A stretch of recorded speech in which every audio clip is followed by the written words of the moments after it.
Hey, good Tuesday morning. We are in the middle 50s right now, a few high clouds. That'll be the case through the day, but plenty of bright sun getting through those high clouds. It's going to warm us up, as are those winds out of the southwest. Get a little breezy this afternoon, but nice. 73 at noon. Kim, will you take an 80-degree Tuesday? Brandon, absolutely. Looking forward to that. Well, here is a look at your commute right now. This is I-94 right at 9 Mile, and we've got a pretty forecast today, and your commute is pretty as well. No accidents to report at this time. All right, Kim. Yeah, thank you. Time now is 5:25, and a new warning about reusable grocery bags. There is a consumer watchdog group that says that these bags could increase your risk of food poisoning if they're used to carry raw meat or fish. The Food Standards Agency says that even if the containers don't leak, the packaging itself might have traces of harmful bacteria. So the group recommends using separate color-coded bags for raw foods, ready-to-eat foods, and household items like detergent. They even urge you to wash those fabric bags on a regular basis. It's a good idea. Just something to keep in mind. Yes. You know, don't ditch them all together. Just wash them. Exactly. Clean. New in our next half hour, we'll get you updated from stories from Ann Arbor, also Highland Park and Plymouth. Plus, local fallout from the Las Vegas shooting, how the attack could affect hotel guests here at home. Also ahead, new information on the shooter, the interesting security video that is just surfaced of the man from 6 years ago. We're back with that and more next. Live from downtown Detroit, Local 4 News Today at 5:30 starts now. We have new video this morning of the shooter from the Las Vegas massacre spotted sitting in a hotel. But authorities say that he was up to something in this case as well. We'll have details coming up in just a moment. Investigators right now still searching for a motive after that horrific attack in Las Vegas that sadly took the lives of 59 people and injured more than 500. Stephen Paddock, the accused shooter, was described as a wealthy multimillionaire retiree with no known criminal history. Las Vegas police found 23 guns at the hotel that he was staying in and 19 at his home, along with thousands of rounds of ammunition.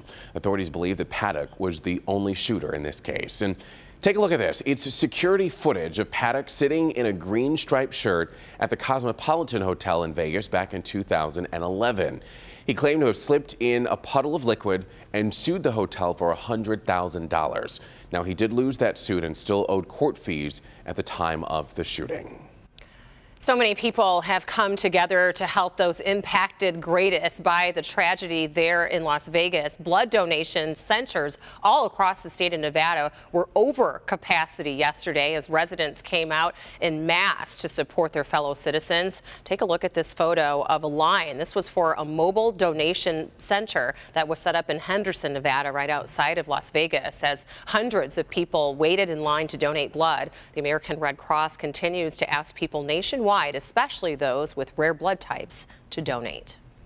Well, after the tragedy in Las Vegas, a Detroit City Council member wants restrictions on rifles and semi-automatic weapons in hotel rooms. Well, Councilwoman Janae Ayers, she will ask the city's law department to study the feasibility of a gun ordinance for hotels during today's council session. The ordinance could be anything from a full ban to securing patrons' guns in the hotel. Ayers stresses that Detroit needs to be proactive on gun issues. And right after our newscast this morning, stay tuned for a special edition of the Today Show. Savannah Guthrie is going to be live in Las Vegas starting at 7 o'clock this morning. And she'll be joined by NBC Nightly News anchor Lester Holt and others for the very latest information on the shooting massacre there. The Today Show having a large presence down there in Vegas to bring you the very latest. Good morning. We have numbers in the 50s for most, a couple of 40s, and that's where we're also seeing some fog. Port Huron 46, over in Ann Arbor 43, but you see Metro Airport at 56, 58 in Pontiac. Again, a little bit of fog. It's a mile visibility right now. That's improving in Ann Arbor, but a third of a mile visibility in Port Huron. For the day today, looking pretty good if you like the warmth coming back. Is it an air conditioning kind of day? Certainly in the car. At home, you may be able to hold it off until early afternoon, but 73 at noon, 80 the afternoon high by about 3 or 4 p.m. A little on the breezy side, southwest winds 5 to 15, gusting a little bit stronger, and so we can't pin the needle on the Kim haircast here. Look at your hair, Kim. Ooh. Blowing in the wind there. Just a little bit breezy. Still going to be a pretty decent day. Tomorrow's haircast not so good, and we'll explain coming up. All right, well, I'll take that. 80 degrees today. Can't complain. All right, well, good morning, everyone. We've got some construction to talk about over on the Lodge. The southbound lanes from I-75 to Howard will have one lane blocked starting at 8 p.m., and that's going to remain that way until 5 a.m. on Thursday. Also on the southbound side of the Lodge, the ramp to Bagley will be closed 8 p.m. until 5 a.m. Thursday. And I'm also getting reports right now that we do have a closure over on northbound I-75 right at Dixie Avenue, so we're going to keep you updated on that. But in the meantime, I'll send it over to you. All right, Kim, thank you. It is 5:34 now, and police need your help. They need your help locating the man accused of trying to rob a local gas station. So take a look. Plymouth Township Police saying that the man in this photo in that bright-colored hooded sweatshirt say that he tried to rob this mobile gas station right at 5 Mile and Northville Roads on Saturday night. He's described as a young white male, about 6 feet tall to 6'2", with brown hair, and was wearing this lime green sweatshirt that reads St. John's Bay on the front. So if you have seen him or know who he could be, please contact police there. And a University of Michigan football player was arrested this weekend after an alleged assault. This is 19-year-old Nate Johnson, a redshirt cornerback who was arrested by campus police early Saturday morning, accused of attacking the girl that he's dating. He was charged with 1 count of misdemeanor domestic violence. The Michigan Athletics Department says that Johnson has been suspended indefinitely from all team activities. A man goes on a dollar store shopping spree, but he's not paying for anything. Watch as this thief smashes a window to the Dollar Tree. This is on Woodward, right there in Highland Park. He climbs inside the store and fills a cart with items, then makes his way right out of the front door. It happened on Sunday night, but it's the second time that this Dollar Tree has been broken into in the past week. Anyone with information is asked to contact Highland Park Police. Broke into a dollar store. Yeah, it looks like he got away with a lot of stuff, too. 5:35 is your time. Former President Obama and his wife may be moving on up to the east side. To a deluxe apartment in the sky? Literally. We're going to show you what could become their new home. Also, we have details on the tragedy and the investigation in Las Vegas. We'll go live there for a conversation with NBC's Jay Gray. He's there covering the deadliest shooting in modern U.S. history. That's coming up next. The biggest. Welcome back, everybody. It always amazes me that in the midst of a tragedy, some people's first thought is to how can we make money off of this and scam people. So we do want to remind you that scammers are out there, like it was the case with the hurricanes and now with this tragedy in Las Vegas. They're looking to get over on you. So you do need to be careful if you're looking to make a donation. Let's check back in with our Nick Monticelli for what we need to watch out for, because someone in our area fell for one of these scams. She did, Everett. Good morning to you. A woman in South Lyon fell for one of these scams, which is easy to do. After the hurricanes in both Florida and Texas, we saw an outpouring of support on crowdfunding sites, raising a lot of money. With the Las Vegas shooting, in just 19 hours, $2.9 million was raised. But this is a legitimate site, and it's easy to get caught off guard. For many of us, the moment we heard this and watched as the death toll in Las Vegas continued to rise, we wanted to help. But the victims are more than 2,000 miles away, so many have turned to donations as their way to support. Emily McAment of South Lyon is one of them, especially after seeing 2 people from her hometown of Manhattan Beach had been killed. You know, people need help. You know, they need the money and they know they need funding. Can't donate blood from here, so we went to the next best thing. So she jumped online, went to GoFundMe, and donated $50. But that donation did not go to the victims. I was excited and just pushed the buttons, you know, just a little bit too fast. Instead, her $50 went to a scammer with a fake account. The Better Business Bureau says use caution with crowdfunding. That's because sites like GoFundMe do very little to vet people who set up accounts, even though they please them afterwards. A quick check this morning shows dozens of online campaigns looking to raise money for the Vegas victims. This is the main campaign created by a county leader. More than $2 million has been donated. But many of the campaigns are for individuals, so it's very difficult to tell which ones are legitimate. A good rule of thumb, though, is look to see if it specifies how the money will be used. If not, that's a red flag. And that people actually try to take advantage of something like this, a tragedy so bad, and then just try to profit off of that. It's disgusting. It is disgusting, and in this case, GoFundMe did work with her and was able to refund her $50 and shut down that site. But the point is, it's better to know ahead of time before losing your money. We're live here in the newsroom. Nick Monticelli, Local 4 News today. That is so shameful and disgusting. Yeah, it is. You know? Well, we do want to get to more on what's happening in Las Vegas this morning. NBC's Jay Gray has arrived there to give us an update on the aftermath of that mass shooting. And Jay, there's still a lot of questions this morning, but there's been an outpouring of support. Yeah, Evrod, Rhonda, good to talk to you this morning. And you're absolutely right. Those questions, I'm afraid, are going to linger for quite some time. There has been a lot of support, several memorials in the area overnight.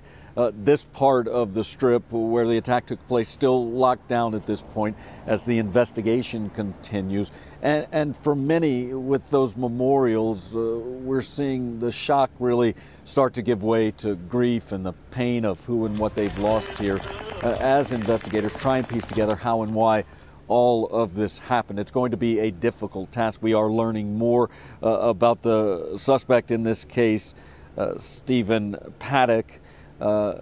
Officials say there's really no digital footprint for this man. They say they found nothing written either in his home or the hotel room that may give any clue as to why this happened. His family has said that he was happy in retirement, spent time here in Las Vegas, often gambling and taking in shows, that he was wealthy and had no problems that they know of, no religious or political views that may have sparked this. And it's frustrating for investigators because they can't really place how this happened. Evrod, Rhonda, this guy just doesn't fit the profile of someone who would carry out such a horrific attack. Are we learning anything about his mental health? Is there any history of that? Well, at this point, we don't know a lot about that. So if investigators know it, they're not sharing it with us. We do know that his father was someone who was on the FBI's most wanted list after escaping prison for bank robbery in the late 60s, arrested again in the 70s. And as a part of that most wanted poster that the FBI puts out for their top 10 most wanted, they called him psychotic with suicidal tendencies. I can tell you that federal investigators very interested if there may be some kind of link between his father and the suspect here. Wow. Very revealing. All right, Jay Gray reporting live in Las Vegas for us this morning, a place that normally is known for partying. And as he mentioned, a lot of shock tonight or this morning, and very somber, I would imagine. Absolutely. Of course, the very latest surrounding the ongoing investigation. Go to our website, clickondetroit.com, and click on this story.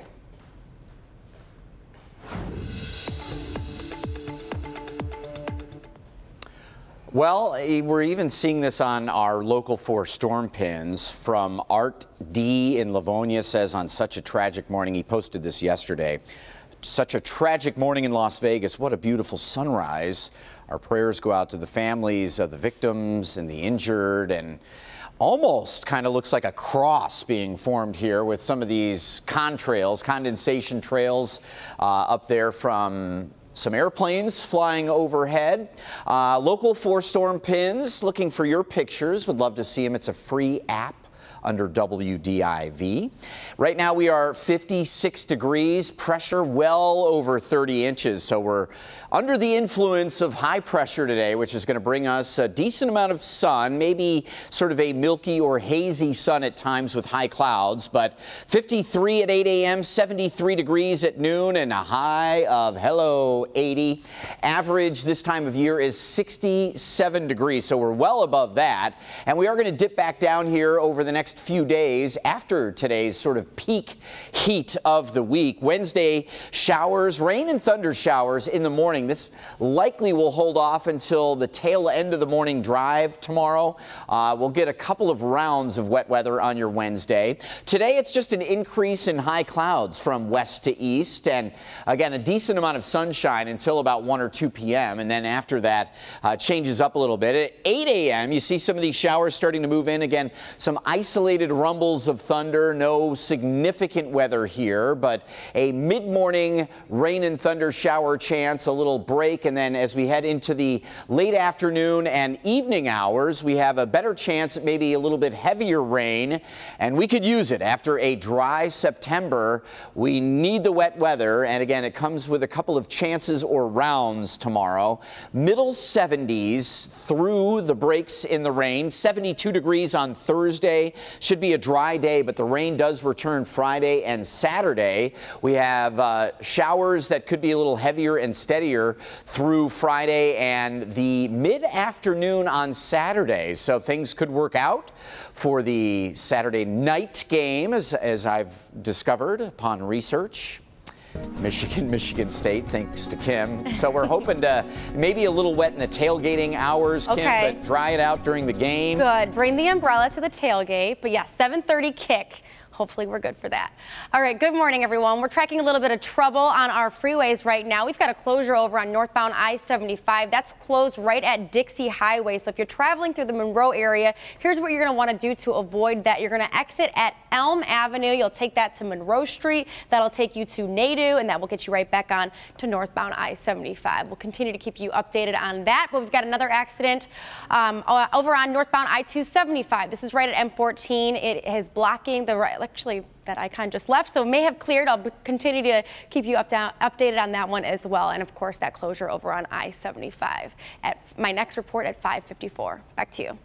All right, Kim, thank you. A 17-year-old is on life support this morning after being accidentally shot in the head.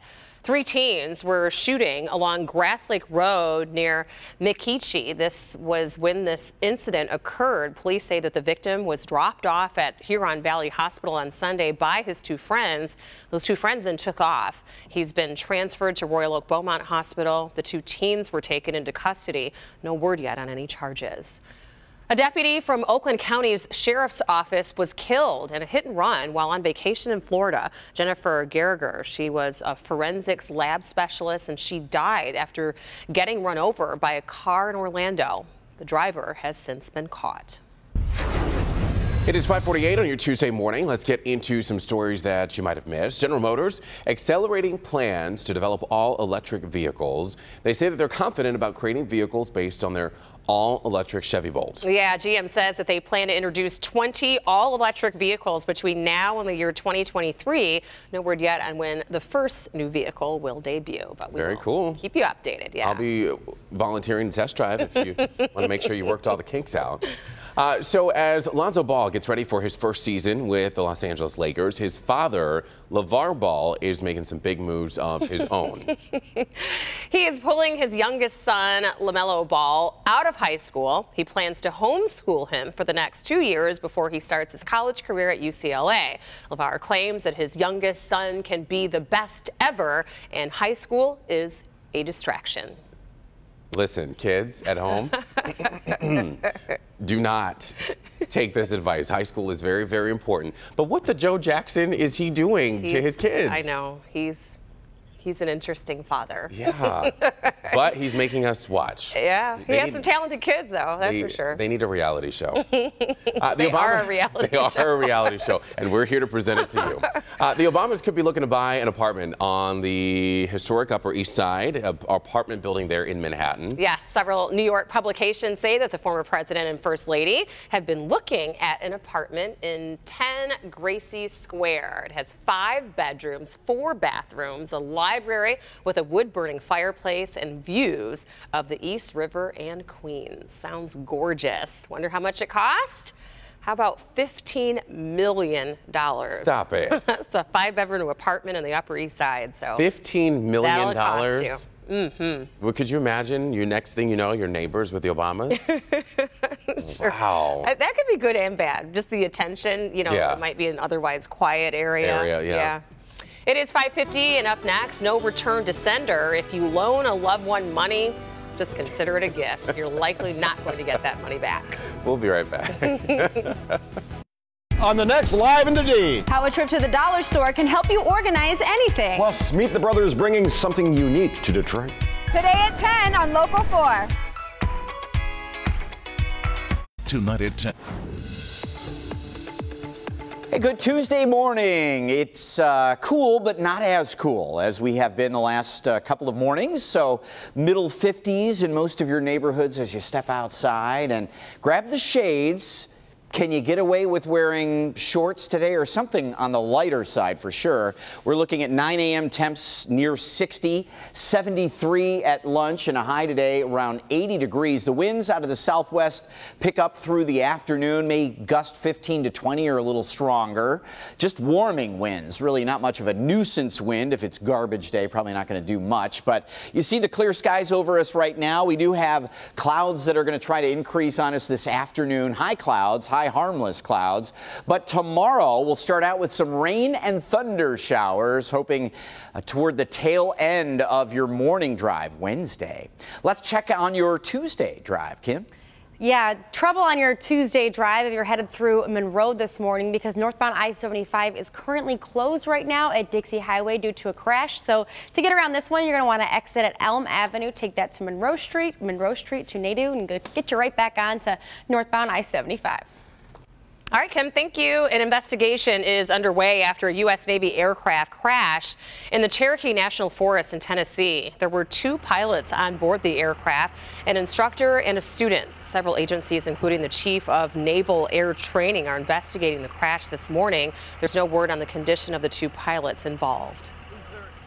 Well, after being closed for nearly a month because of Hurricane Irma, many schools in Florida opened their doors Monday for their first day of school. Yes, Big Pine Academy in the Keys took a devastating blow by Hurricane Irma, but on Monday, students were back to class. Big Pine was one of the last schools in the hard-hit Marathon County to reopen, I should say. The next nearest school is 14 miles away, but Principal Kathy Hoffman was determined to keep Big Pine open. It would have been really easy to close the doors at Big Pine Academy. This community is devastated, and I really felt the other thing that would happen, it would be just a kick in the gut to this community to pull the school out. Even before Hurricane Irma, Big Pine Academy was a small school made up of nearly 140 students and 20 staff.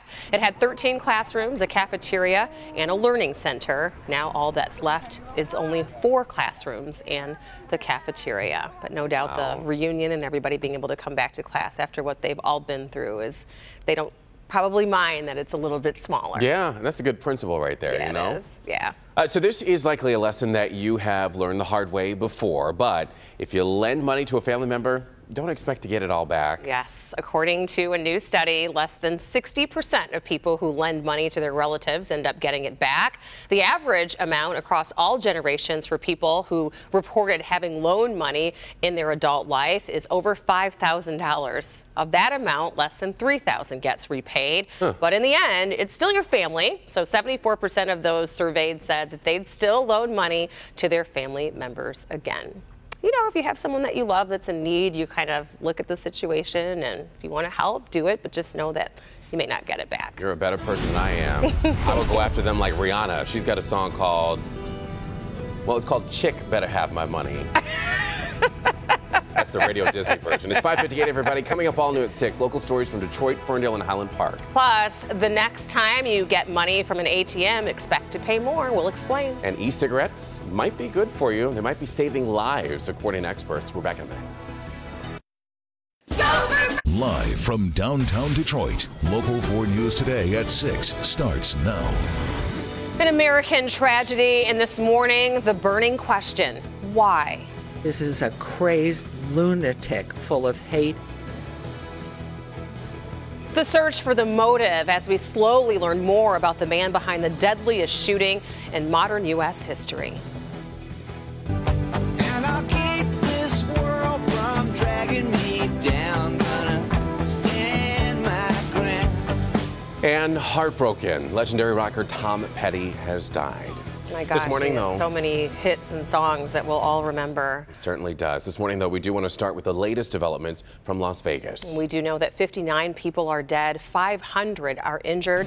Jay Gray joins us now live from Las Vegas with the very latest. Good morning. This area of the Las Vegas Strip where the attack took place still locked down this morning after memorials overnight. For many here, the shock of what's happened giving way to grief and the pain over who and what they've lost, while investigators continue their difficult task of trying to piece together how and why all of this happened.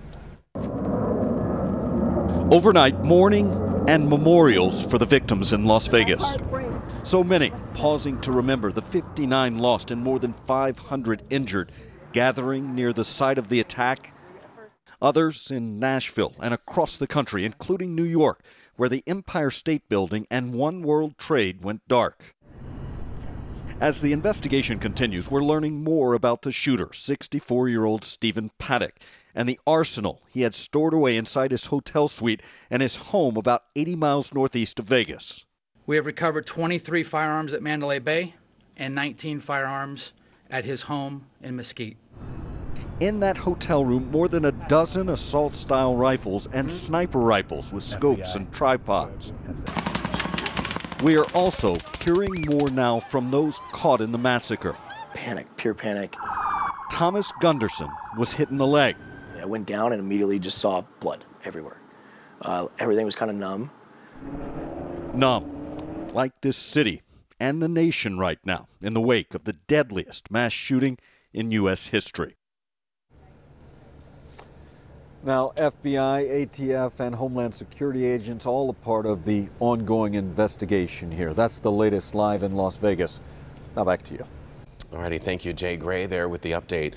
With Vegas being a popular tourist spot, many Metro Detroiters were caught up in all the chaos, as we heard from a number of them yesterday. Yes, many of them arriving home at Metro Airport yesterday. We did meet one couple. They were in the middle of the crowd, close to the stage during that country music festival when the gunfire began to rain down. Nick Monticelli joins us now, and Nick, boy, are they thankful to be home safe. Well, and they were thinking a lot of things when all this was happening. When the shooting was happening, there were 22,000 people at that Route 91 concert when Jason Aldean was on stage, and there was essential chaos because no one knew where to go. But this couple from Metro Detroit said all they could think about was surviving so their kids would still have parents.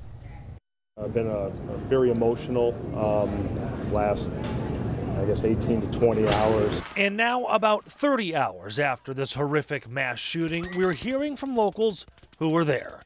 Dan Locke and Lori Stefanowski got home last night, and they've likely never been happier to be home. Like, I just feel sick.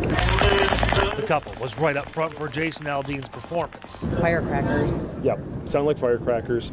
Pop, pop, pop, pop, pop, but then it's just constant. Just kept going and going and going. And at that point, once we saw Jason Aldean get removed from the stage, security came, took him back. People were starting to yell, "Get down, get down." You know, we kept hearing gunfire almost the whole time. So we couldn't tell if it was elevated. We couldn't tell if they were in the concert venue. They stayed on the ground. There were no exits anywhere, so they crawled towards a chain link fence. People before us and people with us had actually pushed the fence down. We were able to then escape. And every time they started shooting again, people were just ducking behind cars and just crouching in between cars and just hiding. Everyone was very, very helpful, very cooperative.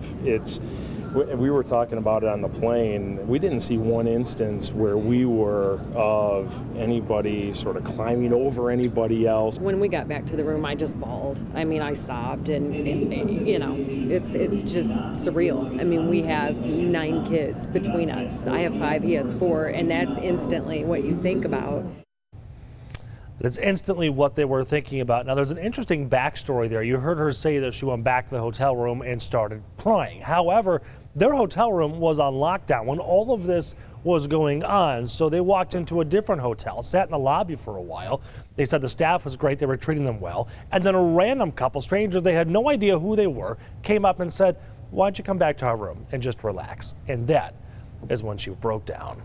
We're live in the newsroom. Nick Monticelli, Local 4 News today. Because of the kindness of strangers coming together during a tragic situation like that, you know? Just can't imagine going through something like that and just how you deal in life. How you'd react. You know, beyond so Nick, much thank that you. people have to deal with. And we're there. And make sure you stay with ClickOnDetroit.com. We have the very latest surrounding the investigation into this mass shooting in Las Vegas. Let's switch gears and check in with Brandon. Looks like we're going to soar near 80 today, Brandon. Yes, in a second day in a row where at least we can sort of have the weather be the bright light for us, something to make us smile in these times of trouble. It's going to be a real nice one today. 54 degrees with calm wind out there right now. We have bus stop temperature in the lower 50s, so it's one of those sweatshirts and shorts kind of days for the kids or yourselves. 80 degrees this afternoon, a mix of sunshine, high clouds, and a little on the breezy side. Our sunrise just after 7:30 this morning. Watch out for a little fog, especially northern Macomb County when you head out of Mount Clemens, heading all the way through St. Clair County, and then I-69 across Lapeer to Port Huron, and I-94 as we look out west, also a little bit of fog to the west of Ann Arbor. We'll be tracking some of these Wednesday rain and thunder showers coming up, but let's check in with Kim DeJulio and 4 Live Traffic. Good morning. Good morning, everyone. Happy Tuesday. Well, we did have a lot of trouble on our freeways earlier, but good news that I-75 closure has reopened over in Monroe and no accident over on I-275, so we are accident free now. Great news to start off your morning. Now let's take a look at the roads. This is I-375 right at Jefferson. Very quiet here. Doesn't look like anybody's out there right now, so that's good. And we also have some dry roads, so no trouble as you head out the door. However, we do want to talk about some construction over on I-75. I'll tell you all about it coming up at 6:14. Back to you. All right, Kim, thank you. The Michigan State Trooper accused of using his stun gun on a 15-year-old Detroit boy that was riding an ATV, Damon Grimes, leading to this teen's death, has resigned from the force. That's according to the Detroit News. 2 other state cops involved in that deadly incident have been suspended. Meanwhile, Detroit police are investigating a state police sergeant who allegedly discarded evidence from the scene, according to the Detroit News. The criminal investigation into the original incident is still ongoing. President Trump will be in Puerto Rico today to get a first-hand look at the damage that was left after Hurricane Maria. Right now, half of the island has running water, and that number is expected to reach 60% by the end of the week. But it's unfortunately still a struggle to get water, food, and medicine to the neighborhoods in the island country, and about 8,000 are still in shelters. It is 6:08 here on your Tuesday morning, and bigger than previously thought, millions more now impacted by the already massive Equifax hack. What you need to know coming up. Plus, let's check in with Jason here in the carport. Some sad news from the music world. Yeah, saying goodbye to Tom Petty. His fans and the music industry heartbroken following the sudden loss of a rock icon.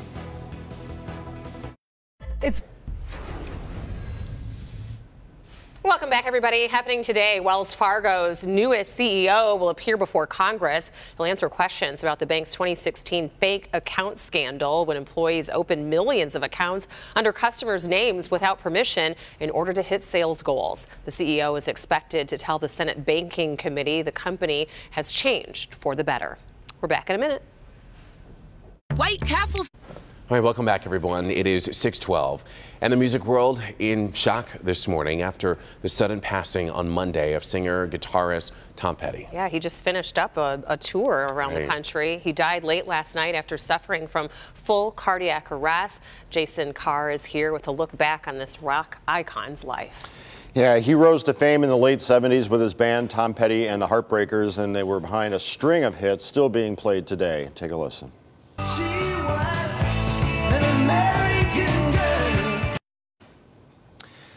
Petty and his group inducted into the Rock and Roll Hall of Fame in 2002. He also had solo success, hits such as Free Fallin' and I Won't Back Down over his career. Petty sold more than 80 million records worldwide. Recently, Tom Petty and the Heartbreakers released the group's 13th album, Hypnotic Eye. That was in 2014, debuting at #1 on the Billboard Hot 200 album chart. The group finished a 53-date concert tour recently, the longest for the band since 2002. The final performance came at the Hollywood Bowl. Or Petty told his fans in the audience, "I want to thank you for 40 years of a really great time." People often stop me and say, "Hey, thanks, you've been the soundtrack of my life." What more can you ask for than for those songs to touch somebody that way? It's just beautiful. Petty was just 66 years old. We want to share a few tweets from some of his friends. Cyndi Lauper says, "Oh man, Tom Petty is gone. He was really great. He will be missed. Thoughts and prayers go out to his family right now. Rest in peace." Bon Jovi, "I'm crushed, praying for all those affected by Vegas last night and now the loss of one of my great influences, Tom Petty, today." John Bon Jovi. Sheryl Crow, "This is unbearable. Vegas and now a great music hero has passed. You brought us so much joy at Tom Petty. We will miss you. R.I.P. Tom Petty." And finally, John Mayer, "I love Tom Petty and I covered his songs because I wanted to know what it felt like to fly. You belong somewhere you feel free." Heartbroken, John Mayer. Tom Petty, gone too soon at the age of 66. Brandon? Oh, but his music will certainly be remembered for so Absolutely. many years to come. In fact, a lot of folks have great memories because he just played at DTE this summer in July. Absolutely. A lot of people got a chance to go to that concert, you know. He'll definitely be missed. Jason, thank you. It is 6:14 right now. Let's turn things over to meteorologist Brandon Rue and traffic guru Kim DeGiulio watching over the roads for us. I know that you guys were big Tom Petty fans as well. Absolutely. Yesterday was a sad day. It was. I saw Tom Petty in Las Vegas in the early 2000s, so a weird sort of tie into those two stories. You know why today's a better day? Because it's 80? Jason Carr's birthday. Is it really? Yes. Get out of town. It is his birthday. Well, He's turning 30. That's right. I wish his fantasy football team would have given him a gift last night. He tied Jason Colthorpe. Oh. Ugh. It's like kissing your sister. A tie. What? Happy birthday, Jason. It's going to be an awesome day. And we joke around a lot about Jason having a pool. And I don't know if the pool's still open, but it'd be an awesome birthday day just to sort of lounge around the pool this afternoon. 54 degrees out there right now. A live shot here in Mount Clemens. Parts of Macomb County getting a little bit of fog. So just be careful driving, especially in rural spots of St. Clair, Macomb, Washtenaw counties. Bus stop temperature about 53 degrees, so it's shorts weather eventually in the forecast. Sunrise is this morning at 7:33, so still a little bit dark out there at the bus stop hours. Want to just warn everybody to be careful, especially with some of that patchy fog. Here's your shorts weather. It's beach weather, it's pool, it's boating weather, and 99% of us are going to do none of that, right, today, but hopefully you get a chance to get out there and enjoy it. 73 degrees at noon and 80 your afternoon high. A little breezy, a warm breeze, 5 to 15, gusting to perhaps 20 miles an hour, just reinforcing that warm air coming in. We'll notice high clouds on the increase later this afternoon and this evening. Wednesday, rain and thunder chances coming with this frontal system out west. We'll time it real quickly for you. Get through today. Again, no problems other than increased high clouds. But during the morning drive tomorrow, I think we make it through most of the drive. 8:30, some rain and thunder showers approach. And we get scattered activity in the morning, midday break 76, and then more rain and thunder through the afternoon, early evening. Thursday looks dry, but we do have Friday and Saturday rain chances. And this is our Hanson's weather window. 1-800-HANSON's takes us to the U of D. And a beautiful shot. You see the leaves sort of changing colors there. Beautiful shot on campus there near 6 Mile and Livernois, U of D. Fire up, Kim. A very October looking shot. October 3rd, here we are.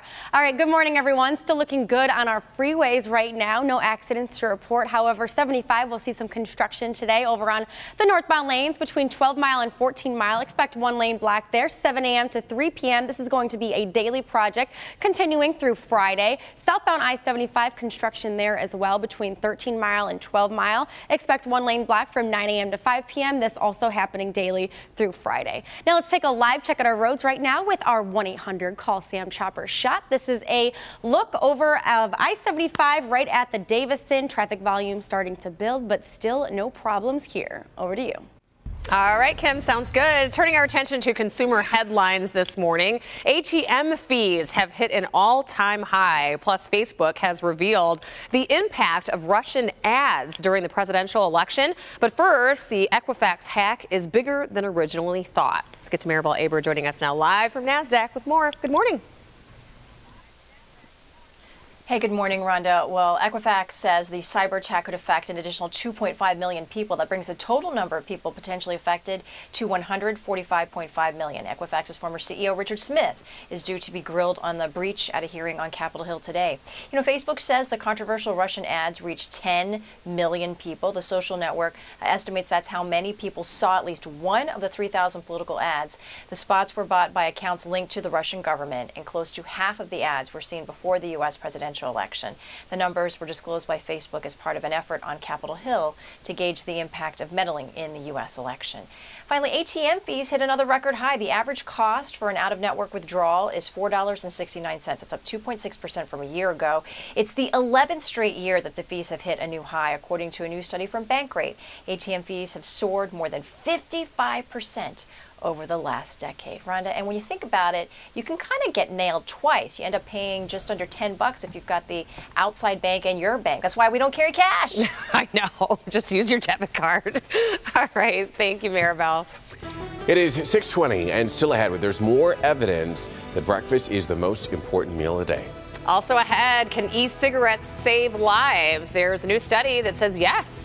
The e-cigarettes can do just that for certain people. We'll have more on this next. And before we go to break, have you signed up to be our Facebook friend of the day just yet? Well, Diane T did, and she is today's winner. She is from New Baltimore. And you get a Happy's Pizza gift certificate just for being our friend of the day. We'll be mailing that to you. So if you'd like to be our next friend of the day, everybody else out there, make sure you like the Local 4 Facebook page and click on the Friend of the Day tab. Diane, have a great day. Well, good Tuesday morning. Tasty Tuesday coming up. We have 54 degrees outside your door right now, warming up. It is the warmest of the week coming your way. 73 at noon, and it is a Kim D8T this afternoon. 80 degrees with milky sunshine. Just what the doctor ordered. Thank you, Brandon. Good morning, everyone. Here is a look at your commute this morning. Looking good, just like that forecast. I-696 right at Orchard Lake Road. No problems to report at this time. All righty, Kim, thank you. It's 6:24 now, and let's turn to good health. Millions of lives could be saved if American smokers switch to e-cigarettes. Researchers project smokers could collectively gain, well, about 86 million years of life over the next 10 years by completely switching to vaping. That's what it's called. They say that the switch would also help reduce smoking-related diseases and exposure to secondhand smoke. Something to consider if you're just trying to quit. Yeah. Yeah, there you go. All right, so you've heard it before. Breakfast, the most important meal of the day. Yeah, so that's especially true for your heart health. There's a new study that suggests that skipping breakfast may increase the risk of heart disease. Data from over 4,000 adults showed breakfast skippers were more likely to develop a condition that hardens your arteries, which leads to restricted blood flow to the heart. Even though you ate a low-calorie breakfast, you're still at risk. People who skip breakfast were also more likely to be obese and have an unhealthy lifestyle. So another reason to eat some food this morning. Tasty Tuesday. If you watch this show, you know that we never skip breakfast, and what you don't see up on camera as well. Frequently don't eat traditional breakfast foods at breakfast time. Like what you're about to see coming up at 6:25, everybody. Coming up next at 6:30, local stories for you from Ann Arbor, Hamtramck, and Dearborn. Plus, a Michigan football player now facing some very serious allegations. What he's charged with just ahead. But first, across the country and around the globe, a show of solidarity. We're back in a minute. Tragedies tend to create a sense of unity around the world, and several world landmarks honor the victims of the mass shooting in Las Vegas. In New York, the top of the One World Trade Center was dimmed and the spire was lit with a single orange band to shine a light on gun violence awareness. And the Eiffel Tower there in Paris also went dark to pay tribute. Over in Israel, the City Hall in Tel Aviv was lit up like the American flag to honor the victims. Pretty incredible. Yeah, show of solidarity all around. We're back in a minute. Live from downtown Detroit, Local 4 News Today at 6:30 starts now. Searching for answers. We have recovered 23 firearms at Mandalay Bay and 19 firearms at his home in Mesquite. The motive in the deadliest shooting in modern-day history, still a mystery this morning. He's never, he's never even drawn his gun. It makes no sense. He's never hit anybody. And now, after all the shock and disbelief, a nation in mourning. And new details are continuing to come out even at this hour. Good Tuesday morning to you. Thank you for waking up with us here at Local 4 News Today. It has certainly been a gut-wrenching last 24 hours plus as we continue to learn more behind this mass shooting. We do want to get you to the very latest as you're waking up on this Tuesday morning. Right now, we know that at least 59 people were killed and more than 500 others injured when shots rang out from that 32nd floor of the Mandalay Bay Casino and Hotel late Sunday. Investigators are still trying to piece it all together. 64-year-old Stephen Paddock's motive still a mystery right now, and they say so far there's no explanation as to why the retired accountant and multimillionaire who never before faced criminal charges carried out this shooting in the first place. So far, police have recovered more than 40 weapons that were in his possession. Detectives are combing through evidence to uncover the motive behind the shooting and any other pertinent information that will help shed light on this horrible event. And President Trump, who called the shooting an act of pure evil, has said that he will travel to Las Vegas tomorrow after he leaves Puerto Rico. He'll meet with first responders there. Now, we do want to send it over to Jason. He's joining us in studio this morning for an inside look at how police are going to further their investigation into this shooter. Good morning, Jason. Good morning. Joining me right now is former Assistant Chief with the Detroit Police Department, Steve Dolan. Good morning to you, Steve. Good to see you again. Morning. Absent an obvious motive, and as you mentioned a moment ago, they may have uncovered something, just haven't released it yet. But absent an obvious motive, how do you retro-engineer his thinking and try to arrive at some semblance of an explanation? I think you start with the basics. They've talked to the family. The family has said that there's no motive at all. You know, try to look in social media. Maybe there's something they haven't found yet, or maybe they're still going through the search warrants, trying to find that out. This is bizarre because so far we've found no hate, no nothing. Well, investigators have gone into his background. We have a video that has surfaced from 2011. Let's look at that. What else needs to happen beyond looking at this video here of a casino where he appears to fall, of course later sues, does not win the case? I mean, at this point, that's really the only thing to go on unless they know something that we don't at this point. I think that's a little far-fetched to think that it'd be retribution for that. He's been there since, at least Thursday. He's got 18 guns, and he's set up perfectly over this concert venue. Something snapped in his mind to do what he did. And that's what I'm looking at. There's a mental deficiency. Mental problems transcend race, gender, creed. Something snapped in this guy's head. And we saw the video of his brother being interviewed yesterday, leaving the family to explain what happened here, and then details about the shooter's father emerging, about his life, criminal life, leading to a lot of speculation. That's obviously not fair to the brother, it's the family. That's true, and it's my understanding that I thought that the father also had a mental issue at one point. So it could be genetic, but again, until we know exactly what the motive was, we can't find a motive. That's amazing. In the absence of a motive, is it often the most simple explanation? But in this case, what is the most simple explanation? You know, I wish I knew. Exactly. But it could be something very simple. He just snapped. Something triggered something that made it. But he's planned this. 18 guns, and he had perfect sight lines. It's just amazing. That may end up being the most cowardly aspect of this horrific act, is that he would leave this world without explanation, to at least give the families of his victims closure, that he would just do this and it's done and there's no motive. I totally agree with you because people need closure. And right now, nothing. He's going to go down in infamy. It's tragic. It's horrible. Steve, thank you. No problem. Thank you. See you. All right, let's go back to the desk now with Evrod and Rhonda. Yeah. Nice to have you in, Steve. Thank you for your perspective. Yeah, it's a sad and important reminder that we have to share. Whenever there's a tragedy, the one in Las Vegas, scammers then tend to surface, and it's really disgusting, but they're trying to fool you into making a donation, preying off of your emotion. Yeah, and we have seen them surface in this case as well, almost immediately following that tragedy, which just makes you sick. Let's get over to Nick Monticelli so that if we do want to make donations to help those victims, we can do it in a safe way.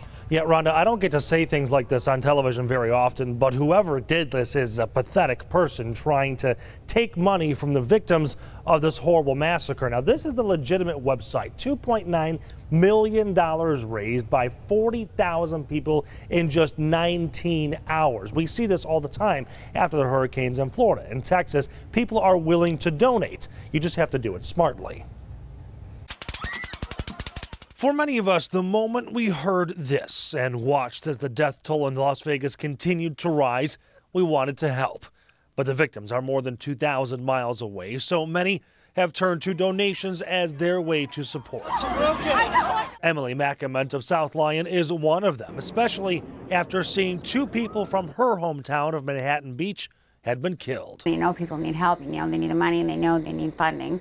Can't donate blood from here, so we went to the next best thing. So she jumped online, went to GoFundMe and donated $50. But that donation did not go to the victims. I was excited and just pushed the buttons, you know, just a little bit too fast. Instead, her $50 went to a scammer with a fake account. The Better Business Bureau says use caution with crowdfunding. That's because sites like GoFundMe do very little to vet people who set up accounts, even though they please them afterwards. A quick check this morning shows dozens of online campaigns looking to raise money for the Vegas victims. This is the main campaign created by a county leader. More than $2 million has been donated. But many of the campaigns are for individuals, so it's very difficult to tell which ones are legitimate. A good rule of thumb, though, is look to see if it specifies how the money will be used. If not, that's a red flag. And that people actually try to take advantage of something like this, a tragedy so bad, and then just try to profit off of that. It's disgusting.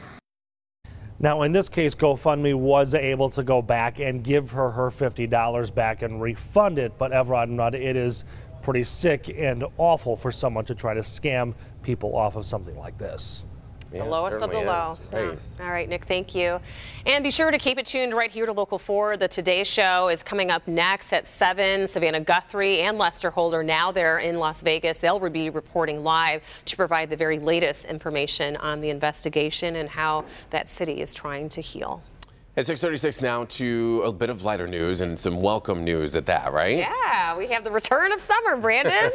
We can't make up our mind, and that's okay. You know, we're kind of yo-yo back and forth here from fall to summer, and today is the warmest of the week for you. 54 degrees out there right now, and we have cooler temperatures out in some suburbs, upper 40s to lower 50s, and calm winds. So some patchy fog in spots, although Metro Airport 8-mile visibility. We've seen some issues in the Ann Arbor area, Port Huron, Mount Clemens, central and northern Macomb County. At the bus stop this morning, 53 degrees. Our sunrise not until 7:33 a.m. So just watch out there with some fog and the extension of the darkness this morning, or these days getting shorter and shorter. Shorts weather eventually. We have temperatures that will be getting into that 80-degree range today, back to summer-like weather, typical boating, tennis, golf kind of weather. I know most of us have to work or go to school, but it's that kind of a day. You're going to be staring out the window quite a bit today. Grab the shades. It's easier to stare out the window and nobody knows you're staring out the window when you have the shades on inside, right? Who's with me? Thank you. 80 degrees today. We're going to be well above average already by noontime. That's the great news. The bad news is we do have a frontal system coming in for tomorrow. A couple of wet weather chances with that cold front.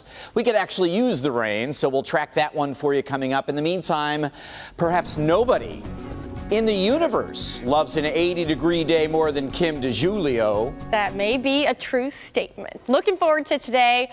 80s in October. I mean, what more could you ask for?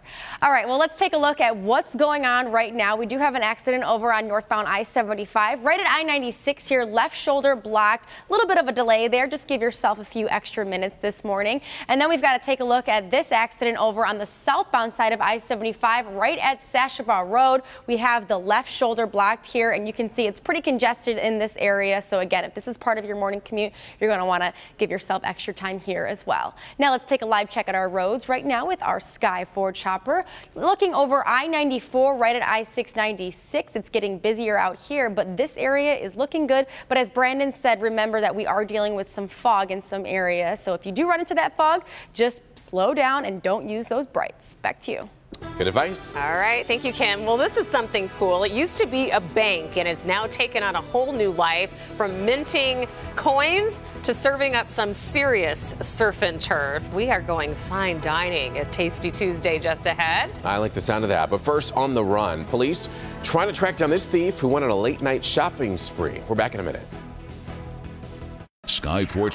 Oh, welcome back, everybody. Some stories making headlines all across the metro area this morning. Yeah, stories from Ann Arbor, Highland Park, and Ferndale. But we do want to start in Hamtramck. That is where a man is still in the hospital, actually in very serious condition this morning, after the entire side of the silver car that he was driving was ripped right off. Here's the story. Police say the car was traveling about 100 miles an hour when the man lost control and then crashed right into a light pole near the intersection of Joseph Campo and Caniff. There's no word yet on if alcohol played a role in this crash. In Ann Arbor, a University of Michigan football player was arrested after an alleged assault. 19-year-old Nate Johnson, a redshirt cornerback, was arrested by campus police early Saturday, accused of attacking a girl that he's dating. Johnson was charged with 1 count of misdemeanor domestic violence. The Michigan Athletics Department says that Johnson has now been suspended indefinitely from all team activities. And over in Highland Park now, police are searching for this man who robbed the Dollar Tree, the one on Woodward. A man goes right into the dollar store on a shopping spree, an illegal shopping spree, because he's not paying for any of it. This all happened Sunday night, but believe it or not, this is the second time that this Dollar Tree has been broken into in just the past week. Over in Ferndale, a man is rushed to the hospital after an explosion inside of this business on Hilton Road near I-696. No word yet on the name of the business or what caused the explosion on Monday. The 30-year-old victim was reportedly burned in that fire. His exact condition at this time is unknown. It is 6:44. Is it time for Tasty Tuesday yet? We're getting so close. Right after this weather and traffic report, we are going fine dining. Speed through it, Brandon. Does Thrifty Thursday hold a candle to Tasty Tuesday? Where's Kim? I'm joking. I'm joking. It's Tasty Tuesday. Can't wait. My mouth is already watering. I was just over at the food table. In fact, I don't think I can do the weather. I have to do the weather. 42 degrees, our cool spot in Ann Arbor. A little patchy fog there as well. Seeing the same thing in the Port Huron area, parts of Lapeer County, even central northern Macomb County getting a little fog. 49 in Adrian, so it's cool, but not as cool as it's been the last few mornings. 54 at Metro, 56 in Pontiac. Low 50s at the bus stop this morning. Our sunrise at 7:33 a.m. Sun goes to bed tonight at 7:11. Short days, and we want long days on days like today. 80 degrees with a nice mix of sun and a little bit of high cloudiness. Does get a little bit breezy through the afternoon hours. Could have some gusts 15 to 20, maybe a little stronger. That just knocks the Kim D haircast back right on that low good category. Still good. We're dry today. Humidity isn't a big issue, but a little bit of an afternoon breeze that'll be kicking up. And we have a frontal system coming in tomorrow. The haircast tomorrow, not so good. A couple of chances, mainly mid-morning for some scattered rain and thunder showers tomorrow. Midday break, 76 degrees, and then afternoon and evening showers could be a little heavier. On Thursday, we're dry, but we bring the wet weather back for you on Friday and Saturday. Could be a little bit wet for Friday night high school football games, and then Saturday it is a night game, Michigan State in Ann Arbor, and hoping the wet weather starts to exit the area through the afternoon and we get maybe maybe a couple of drips on the tailgaters and better for the game. Guys? Oh, it's going to be a good game no matter what the weather is. Absolutely. Highly anticipated. I cannot wait. Meanwhile. Who are you rooting for, Evrod? That's the question. Oh. Remember last year you took Michigan State. I did. This year you'll But here's the thing. Graduated. He got a master's degree from Yes, Michigan State, and I used right? to live in East Lansing. Okay. Well, so it's been decided? When did you live in East Lansing? When I was, you know, like a couple months old, but still. Anyways, doesn't count. That was like a new fact for me. I didn't know. You didn't know? No. That's where I was born, on the western side of the state. And then it doesn't matter. Let's get he's into lived traffic. everywhere. Well, then it's Michigan State for you, buddy. There you go. Go green. Whatever. Sorry, Kim. We're going to talk after the show. Where did you go to school? I went to Arizona State, but Okay. I went to preschool. University of Michigan. little fact, Dearborn. All right, well, let's take a look here. We do have a couple of problems I want to let you know about over on eastbound I-96, right at Milford Road. There is an accident blocking the left shoulder. We're seeing some delays there. Also, another accident over on northbound I-75, right at I-96. This accident blocking the left shoulder, and we're just hearing about another accident over on westbound I-696, right at Van Dyke. The left shoulder is also blocked there. All right, guys, we've been waiting all morning for this. It is time for Tasty Tuesday. Yes. Perhaps you've noticed it's not just Detroit seeing a surge in spectacular restaurants. Dearborn is seeing a renaissance, and you can bank on Mint 29 being music to your ears. This new upscale lunch and dinner spot in Dearborn is Mint, or Mint 29. The best seafood and prime steaks in Dearborn. It was a state bank making mint coins discovered by GM Kamal Salami. And when we were doing the renovation of the building, we did uncover a number of mint coins up on the wall here. Giant coins are showcased inside Mint 29. The food is showcased in a shell. We serve fresh oysters on the half shell that we get in almost every other day. Also fresh mussels, flew in from Boston. Plus calamari, shrimp scallops, and crab cakes. You'll find glazed salmon, tuna, the miso black cod is mint fishing. We do a miso marinade, which we do for 24 hours. Then once we take that out, we pan-sear it. The Mint 29 signature steak is a bone-in tomahawk steak, plus several cuts of prime lollipop lamb chops served with mesmerizing sides. Fresh mashed potatoes we make fresh. We also have crab mac and cheese. Mint 29 offers a private patio dining option, extensive craft cocktails, beers, and wine, and a private upstairs for special events. Welcome back to West Dearborn. Gives them different options instead of going out to Birmingham. In Dearborn, right near Kim DeJulio's preschool. Anything that comes from Dearborn is good, right? That's yeah, right. absolutely. Awesome. Mint 29, yeah, I just love, first of all, the spread that they bought, but It's amazing. The story behind the building. Absolutely. And the restaurant itself. So it's a really, really neat spot. And look what they hooked up for us today. We're going to start with, well, the piece de resistance. This is the tomahawk. Is that for one? Humongous. That's a big old piece of meat. Come on, it was 32 ouncer right there. All right, You can bring the bone home to the dog. I wouldn't even know what to do with this. What are they doing with the shrimp cocktail? So those are Looks the jumbo Gulf shrimp, and that's a Bloody Mary mango salsa with the mint. That looks delicious. Little spread there on the side. Yep. Okay. We have seafood ceviche in the front. In a starfish plate. That's right. More grilled tiger shrimp up front. Yum. Pleasing to Evrod. How about a little airline chicken? That's what this is right here? That's what that is. That looks Airline good. chicken. Grab my knife and fork. We've got. I see we have a little sushi here. Yeah, we do. We have some yellowfin tuna, just barely You know, that's sort of seared Seared. tuna, so I'll very try that. rare, Nice. but very nice. Also have that black cod miso that we mentioned, marinated 24 hours in that miso. A couple of salads. They brought a dissembled salad that comes with, you know, some beets, some cheese. We've got lamb in front of Kim. Ooh, lamb chops. And the crispy quinoa vegetable cakes. So a little something For everybody. everybody. I asked the chef, because he's right off camera here, about the crab mac and cheese, and he and the owner were like, you got to come in for that. Yep. Which we're going to have to Yep. do. Which I am definitely going to give it a That's try. a smart move on their part. What do you wanna Come try? on in and Delicious. try it. All right. There's our deal. Let's go ahead and show you Mint 29 offering a free appetizer with the purchase of an entree. You have to mention Tasty Tuesday, and it's today only. The restaurant, located on Michigan Avenue near Monroe in Dearborn, opens at 11 a.m. Oh my. Oh, sorry. Well, Can we so get far a- I've had the ceviche the tomahawk and the going? ahi tuna, and it is delicious. This chicken is good. Now, how about, can I look at that? Whoa. Oh, does that Go ever in. look good? Go in. Let's go.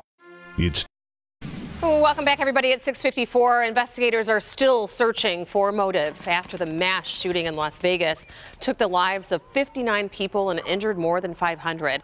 Gunman Stephen Paddock was described as a wealthy multimillionaire retiree with no criminal history. Police found 23 guns in his hotel room and 19 at his home just outside of Las Vegas, along with thousands of rounds of ammunition.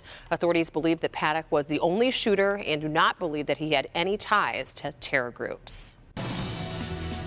Today, President Trump expected to visit Puerto Rico to assess the damage from the hurricane that hit there. Right now, about 50% of the residents have running water. That number expected to climb to 60% by next week. Richard Smith, the former chairman and CEO of Equifax, is going to be testifying before Congress today about that massive data breach that exposed personal information of millions of Americans. Lawmakers are expected to question Smith on why it took Equifax several months to notify customers. Jason? Good morning. Hiring for the holidays. On our consumer page at clickondetroit.com, we've posted a list of companies that need seasonal help that you might want to apply for. Plus, the feds are calling on Apple to activate a feature you might not have known about. It might help keep you safe, but the iPhone maker says it's really not that simple. That is also on the consumer page. Also, restaurant report card, what's really in your fast food meat? Have you ever thought about that? A new report grades the 25 largest fast food chains and where they stand on antibiotics. That is on the health page at Click On. We'll see you back here live streaming at 9:15. Let's go back to Studio A in Brandon. And happy birthday, Jason Carr. A beautiful one. 54 degrees. A little cool this morning, but very manageable. Sunshine to milky high clouds. Wet weather on the way for tomorrow. In the meantime, 80 degrees. A little bit of an afternoon breeze today. Again, a few rounds of wet weather expected on your Wednesday. We are chowing down on Mint 29 in the heart of Dearborn. You get a little surf, you get a little turf. Everything we've tried is absolutely delicious. And you get a little veggie, too. Vegetarian, too. Yeah. This veggie burger is thebomb.com. Salad, steaks. They're over there by Ford, and you know they have that upstairs for private venues and catering and things like that too. A really neat and it's spot. delicious. Yes, it is. The Today Show is next from New York and Las Vegas.